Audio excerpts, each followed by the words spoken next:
ako po si, Maria Jocelyn Gibani po. So, from Tanay Rizal. So, ito po yung testimony ko nitong nagte-take po ng pagte-take po ng Amazing Pure Organic Barley. So, papakilala ko lang po ako 'no. Ito po yung family ko. So, 'yan may dalawa po akong anak na babae, isang 15 and isang 9 years old. So, yung husband ko and yung nanay at tatay ko. So, sila yung kasama ko sa amin, sa bahay siyempre. So, yun yung family ko. So, may background. So, background ko po, isa po akong former manager for 8 years po. Former manager, and yung husband ko po is isang safety aide po sa Las Piñas. So, di ba po may office tayo sa Las Piñas. So, nandun din po siya minsan. So, yan po. So, ano po ba yung naging problem ng family sa natulungan sa barley? So, ito po yung nagkaroon po ako ng PCOS 2019. So, 2019 po, nakilala ko na po yung Amazing Pure Organic Barley. So, nagtitake po ako niyan kasi makikita naman po dito sa result ko. So, 2019, normal pa siya. Pero, nung 2020 po, nagkaroon na po ako ng PCOS. Pero nakapag-take po ako is 2019. So, dahil po, syempre, sa atin na Pilipino, alam naman po natin na pag halimbawa nag-okay po tayo, tinitigil po natin na dapat po hindi talaga.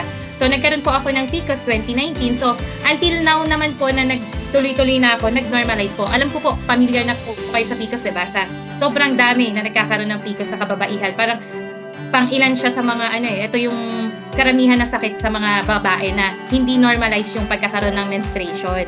So, nagkaroon din po ako niyan.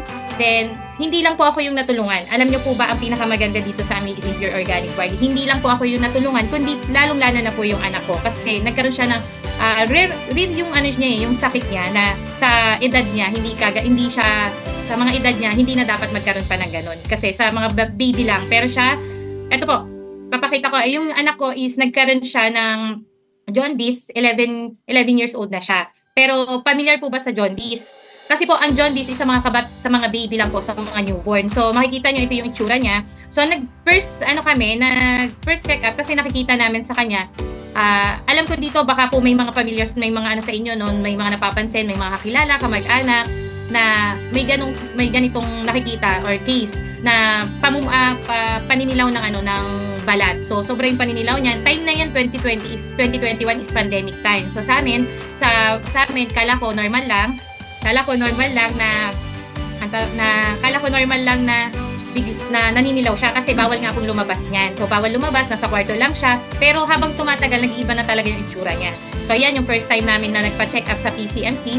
So May 2021. So yan yung unang check up namin. So naghingi sila ng lab ng anak ko. So bumalik kami June 23. So second check up sa PCMC. So ayan, makikita nyo po dyan, naka-face mask kami sa loob ng isang, pero lang kami dyan, 4 lang kami. So tingit-tigisa kasi nga bawal tayo crowded na sasakyan. So makikita nyo dyan yung first check up namin. Second. So ito po yung jaundice. She was diagnosed with jaundice nung time na pinakita na po namin yung laboratory ng anak ko. Ito yung pong naninilaw na yung buong balat niya, tas mata niya, iba na po yung kulay, tapos sobrang yung hindi na healthy yung katawan niya, sobrang payat, ang laki ng binaba ng katawan niya. So doon na po kami nagtaka. So alam niyo po ba, ayan po yung laboratory niya, yung 6,171 na laboratory niya, and yung medicine niya po for 1 week is 3,396. So for 1 week lang po yan. So makikita nyo, ang dami niya pong iniinom na gamot. So yun po yung sobrang, alam niyo po yung kala ko talaga hindi na siya, kala ko sobrang parang wala ng pag-asa. Kasi nga, sobrang kami, tipid na wala kaming pambili ng pera. Pero alam niyo po, naalala ko may nag-offer sa akin ng Amazing Pure Organic Barley. So, ito po, yung first na nag-inom siya ng barley, April 4 po. April 4, 2022. Nag-take po siya ng barley. So, makikita nyo dyan, daily na po siya nainom niya. Makikita nyo yung mata niya dyan. Noong April 4, 2022, luwa na po yung mata niya. So, luwa na yung mata niya, nag-unti-unti na po siyang mag-take ng barley. Itong December po, na hindi pa po siya nag-take dyan, lagi po siyang hinihimatay dyan. Kasi nga po, wala nang sustansya yung katawan niya, ang iniinom niya na po, laging mga medication po. So, nag-try po akong mag-barley. Pinakilala po sa akin nung nakilala ko noong 2019, tinigil ko po yun kasi nga po nag-okay na yung PCOS ko. So, nitong 2022, bumalik po ako. Nung nag-order na po kami sa Bilas na Amazing Pure Organic Barley. So, yan, nag-take na po siya. So, alam niyo po ba ang kagandahan nito? For 14 days, ito na po yung naging itsura niya. 14 days, ito na po. At iyan na lang po yung maintenance niya ngayon. So, makikita niyo, ang laki po nung pinagbago niya. ang laki po ng pinagbago ng itsura niya sa tulong lang po ng Amazing Pure Organic Barley. So alam niyo po ba ngayon, hindi na po siya nagte-take ng kahit anong gamot na binigay ng doktor at hindi na din po kami nagpapa-check up sa PCMC or dinadala siya sa sa mga clinic and hindi na rin po siya hinihimatay. Hinihimatay na laging pagkapapasok siya, uuwi siya ng hapon, hindi na siya makakapasok kinabukasan. Ngayon nakakasali na po siya sa mga organization sa school. Dati kasi kailangan hindi siya mainitan, ang daming bawal sa kanya. Dahil sa Pure Organic Barley, lahat 'yon nawala sa kanya, nagiging normalize na yung paglaki niya. Kasi kala ko talaga, ikukulong ko na lang siya sa kwarto. So, sobrang laki ng itinulong sa amin ng Pure Organic Barley sa family ko, sa akin, and lalong-lalo sa anak ko. So, yan po, kung may mga kakilala kayo na may ganyang case, Amazing Pure Organic Barley lang po yung titake. Sobrang laki ng inaitulong and yan na po yung maintenance na ng anak ko. So, dahil po sa kagandahan ng Amazing Pure Organic, syempre, sinishare na rin po natin. So, nagsishare na rin po ako nung time na nagtatrabaho po ako.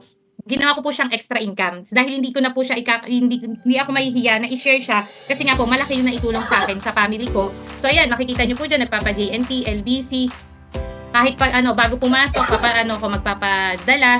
So talaga malaking tulong sa ibang tao na ma-share natin. Ma-share natin yung ating Amazing Pure Organic Barley. So, dahil po dyan sa ginagawa natin, nagkakaroon din po tayo ng mga achievements. So, yan po yung mga achievements natin. Hindi ko na po isa-isahin. So, yan yung mga achievements natin na akala ko, pag ano lang ng barley. Pero malaki yung naitulong sa akin sa health ng pamilya ko and syempre sa financial din. So, ginawa ko din po yung business. So, hindi ka kasi mahihiya pagka sobrang ganda ng produktong ibinebenta mo. So, dahil dyan, nagkaroon tayo ng mga achievements na ganito. So, ayan po. Achievements ko rin po na kala ko hindi naman po kami magkakaroon. Pero tingnan nyo, di ba? Sa ganyang, nagkaroon tayo na carbo. So, ito po yung latest na achievements ko. Ito pong Korea Free Travel. Ito po ay nakuha ko lang sa raffle po. So, sobrang generous po ng company natin and syempre nung team po, ng Team First Class.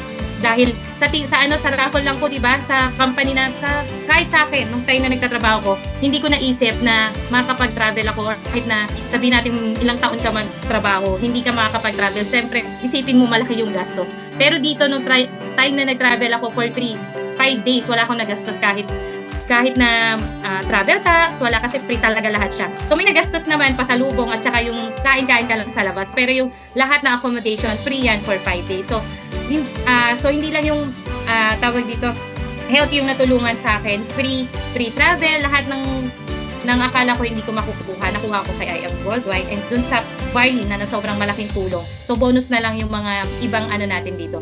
So yun lang po, sana nakatulong ako sa mga tawag dito sa achievements and syempre dun sa Amazing Pure Organic Barley na malaki na tulong sa family ko.